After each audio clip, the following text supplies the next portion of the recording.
All right, welcome back to Exile. Actually, this should be our last week in Exile, the fourth in our series. But the truth is, this kind of exile we've been talking about isn't like vacation. It doesn't end after a couple of weeks. This kind of exile we've been talking about is an exile that doesn't end until Christ comes back or we go home. Jesus said, "I'm going to prepare a place for you." That means it's not here. So we've been talking about how is it, though, that we can find in our exile, in our time here, how can we find things like peace and joy and contentment in exile? Those are hard things to find. I mean, we've been looking at Paul, and Paul has this time in exile, but he's been in prison. And he's writing this letter we've been studying to the Philippians, and he's talking about these very traits that we want: peace, joy, and contentment. And we find out that it's not so much about our place as it is our perspective. Right? It's not about where we are or even our situation in life as much as it is our perspective on our place, our perspective on our situation. That makes all the difference in the world. That can help us find peace, joy, and contentment. But a lot of us know the truth is that we can find those things, little bits of peace, little bits of joy, little moments of contentment. But the hard part, the difficult part of those things, is finding them over the long haul. How do you find peace and joy and contentment over a life, day after day? Because the thing is, life has a way of knocking our legs out from underneath us, right? We feel good. We're having these moments of joy, and all of a sudden, boom, here comes life, and it knocks you down, and you think, I gotta get back up again. I gotta find joy again. And you keep going through this cycle. Jesus knew this.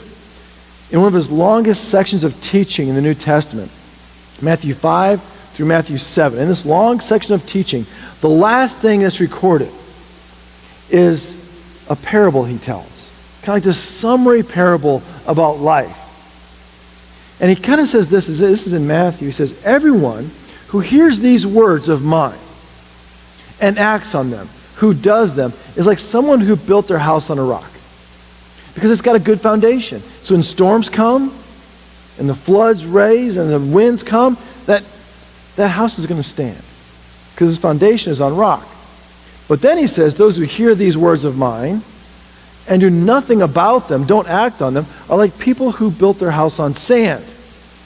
And when the floods come, and the storms come, and the winds come, the house falls. Because its foundation isn't firm, it's not stable, it moves. And life is going to bring you storms, it's going to bring you difficulties. So where's your foundation?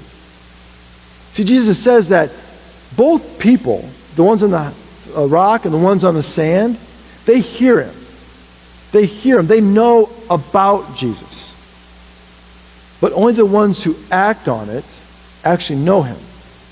It's one thing to know about Jesus. It's something else to know Jesus. The demons know about Jesus. But they don't know him. What we want to find is a people who know him. Because knowing and doing is foundational. Foundations are critical if you're going to have a life that is able to support joy and peace and contentment. Foundations are critical. My wife, Stacy, loves those TV shows where they fix up houses. You know what I'm talking about? Like Fixer Upper or Property Brothers or Love It or List It. There are 50 of those kind of shows on television. 50. And they have the exact same plot. Okay, here's the plot. Turn the show on and they have some house that they want to sell, renovate, or do something with. Okay? Then they bring in the experts and they plan some awesome, really cool plan. We're going to take this wall out and open this up and do all this kind of cool stuff. And then comes demo day. Right? They're going to demo the house to make these renovations. And every single time they find something wrong, like, oh, we had no idea there was mold in the walls, right? We didn't know there was bats in the belfry. Oh, look, we found Jimmy Hoffa's body, or whatever, right? The foundation's cracked and messed up. You can't have the new kitchen you wanted, that kind of thing. Every single week. And you're like, seriously? Have you not learned to inspect the house before you go tearing it apart? That kind of thing, right? It's every single week. Anyway, here's the thing. We need to find out what kind of foundation we're building our life on. Are we building our life on a rocky foundation, a solid foundation, a stony foundation, or one that is sandy? One that is at the whims of life as it comes by. So today, and our last in this series, is going to be demo day, right? We're going to go tearing apart our homes, in a sense, to find out what kind of foundation you and I have really built our lives upon. What stuff is in the way that is hiding what our foundation looks like? Now, sometimes when you go demoing, you know what to take out, right? You know that nasty carpeting that's 20 years old, that smells bad, is moldy, needs to go. That linoleum in the kitchen that's got food particles embedded in it and it's just nasty and rough, needs to go. That's easy. But sometimes we need to take off the good stuff too. That nice hardwood floor that's hiding the foundational problems needs to go. Or that nice tile, or that nice brand new shag carpeting you just put in, right? They even sell that stuff anymore? Yeah, they do? You got it in your house, don't you? All right. So here's the thing, right? You got to get this stuff out to find out what's going on underneath. Sometimes very good things need to be demoed. And by the way, I'm not talking about stuff, right? I'm talking about deeper things. Things like what goes on in our lives. Things that are meaningful to us. You may have heard the stories about the Oregon Trail, right? Where people were going across the country in these covered wagons. They're making their way across, and it's going great. They got a covered wagon, all their belongings, their possessions. Get to the Rocky Mountains, start going up and up and up and higher, and get to it starting to snow, and the horses are tired, and the wagons are creaking, and the kids are crying, and they get stuck. And finally the leader has to say, hey folks, we have to get rid of some things. We got to get some stuff off the wagons to move forward. We got to lighten our load. And people know he's right. Historians say along the Oregon Trail they'd find grandfather clocks, treasure chests, right? Keepsakes, even little things that were meaningful. They were good things, nothing wrong with them, but they needed to go if they're going to lighten their load and move forward. The same is true with us with Demo Day. Sometimes we need to look at our accomplishments, our status, our sense of who we are, the things we're proud of, and say, are those things foundational to me, or are they coverings? We need to have our own Oregon Trail moments. Look at your resume, your strength, your prowess, your ability, and what things do we need to kind of set aside to move forward, to have sustainable joy, peace, and contentment. Even things that are good and productive might be getting in the way of finding out what is really foundational in our lives. So let's kind of have our own demo day today. Find out where our foundations are. And we can look at some questions that can help us kind of do that. Questions you have to ask yourself. One like, what is most important and meaningful about you? If you were to sit down and just ask yourself that question, what is most important and meaningful about you to you? Or how about this question? What do you think others think is most important about you? What are you most proud of that people need to know when you meet them? Hi, I'm so-and-so. I am what kind of defines you as others see you? Or ask yourself, what are those things that go on your LinkedIn profile, that go on your resume, that you want to make sure, man, people see that about me? And again, I'm not asking you if they're good or bad. I'm not asking that question, because many times they're good, right? I mean, you worked hard to get that whatever on your LinkedIn profile. You're proud of it. You worked hard for it. It's a good thing. I'm not asking you if it's good. What I'm asking you, is it foundational? Those are two different questions. Is it good? Sure. But is it foundational? Can it support a life that has joy and peace and contentment? Paul, in this letter to the Philippians, from prison, gives us his resume.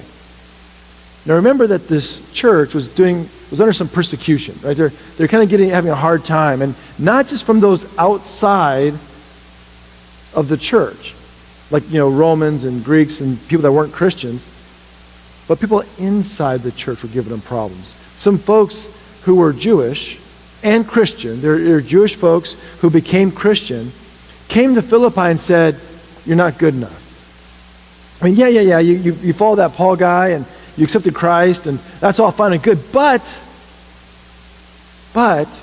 Jesus was Jewish and we're Jewish.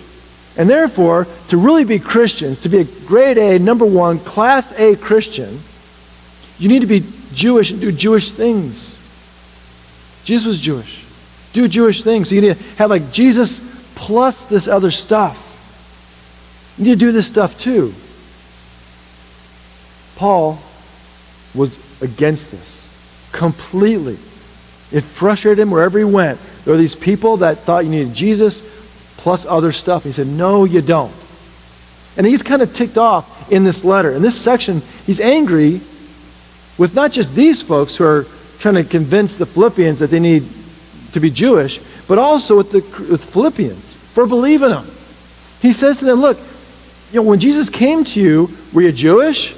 Well, no. Okay, well, were you doing Jewish things? No. Were you following Jewish law? No. And he still came to you, right? Well, yeah. Then why in the world are you believing these people? They said, well, Paul, have you seen their resume? These are some smart people. We looked at their LinkedIn profile, man. These are some smart, religious, righteous people. We should be listening to them. Paul says, oh, okay. You want to play that game, right? You don't play the bragging game, the who has more degrees game. I'm going to own you in that, right? I'm going to slap you down with that kind of stuff. You want to bring that stuff to me? Let's talk about it. So I'm going to smoke you in that kind of who has the better pedigree game. And in Philippians 3, he kind of gives us his resume. He says, if anyone has reason to be confident in the flesh, right? What I've accomplished, my resume, I have more. He says, I was circumcised on the 8th day, not the 7th, not the 9th. I was born into Judaism and circumcised just exactly according to Jewish law. A member of the house of Israel, of the tribe of Benjamin, which was like Jacob's favorite wife's kid. Benjamin was the tribe that had the temple and the capital in it. It was the first king came from Benjamin. Benjamin led the army. He was part of that group of people. A Hebrew born of Hebrews. He says, I don't speak Aramaic or Greek, just those languages. I also speak our native tongue. I know the original languages. He goes on, Philippians 3:5. As to the law, a Pharisee. They didn't keep just the Old Testament law. They kept the oral law of Moses. The 613 laws there too. He kept those. As to zeal, a persecutor of the church. As to righteousness under the law, get this, blameless. It says, I kept it all. All 613, kept them perfectly. So you want to compare resumes. Man, mine smokes theirs. I am way better than those guys who you're believing. And then he doesn't do what you think he's going to do. You'd think he would say, all right, I've shown you I'm smarter, better, faster, stronger, have a better pedigree than they do. Listen to me. He doesn't do that. He does just the opposite of that. Instead, he pulls out his sledgehammer and goes to work. It's demo day for Paul. Because all that stuff, he says, isn't worth it. In fact, he takes that stuff and shoves it off the back of the wagon on the Oregon Trail. Verse 7. Yet whatever gains I had, all the stuff he just mentioned, these I have come to regard as loss because of Christ. More than that, I regard everything as a loss because of the surpassing value of knowing Christ Jesus, my Lord. He meets Jesus and is transformed. And all that stuff on the wall, the degrees, the pedigree, the prestige, the parties, all that stuff, he says, nope, it's old, nasty linoleum. I'm going to toss it out. When he met Jesus, his place didn't change. His perspective did. He still had the degrees, he still had all that stuff, but how he saw them changed in comparison to knowing Jesus. In fact, he says, it's not even like this was good, but this is better. He says, this is so much better that all this held me back. It was not foundational. It was covering over my foundation. My foundation was weak. So I need to get rid of it to find out what's really underneath that. These are not bad things he had, but they were not foundational, you see. There's every Memorial Day, CrossFitters across the world do a workout called Murph. Who has done Murph? Anybody here done Murph? That's what you have. Yeah, all right. Fun workout, right? So it's named for a guy named Michael Murphy, who was a Navy SEAL, died in action, and was given the Congressional Medal of Honor for his bravery. The workout is simply this: 4 things. A mile run, 100 pull-ups, 200 push-ups, 300 squats, and another mile run with a 20-pound vest. Now that vest gets heavy, right? This is about basically an hour of work, mostly, with this vest on, and there is no better feeling in the world than taking that thing off, right? You're carrying this thing, compressing your lungs, weighing on you, rubbing your shoulders for an hour, and then you finally get to take that stupid vest off, and it feels liberating. You're like, oh, this is awesome, right? It's gone. I think Paul feels like that about all this good stuff he had. He's like, man, I'm so glad to get that off. I was depending on that for my foundation. It was holding me back. I need to find out what my real foundation is, and that, he says, was knowing Christ. He said, I don't want to know about God. I want to know God personally. He goes on in verse 8, for his sake I have suffered the loss of all things. And I don't mourn those things. I regard them as rubbish in order that I may gain Christ and be found in him.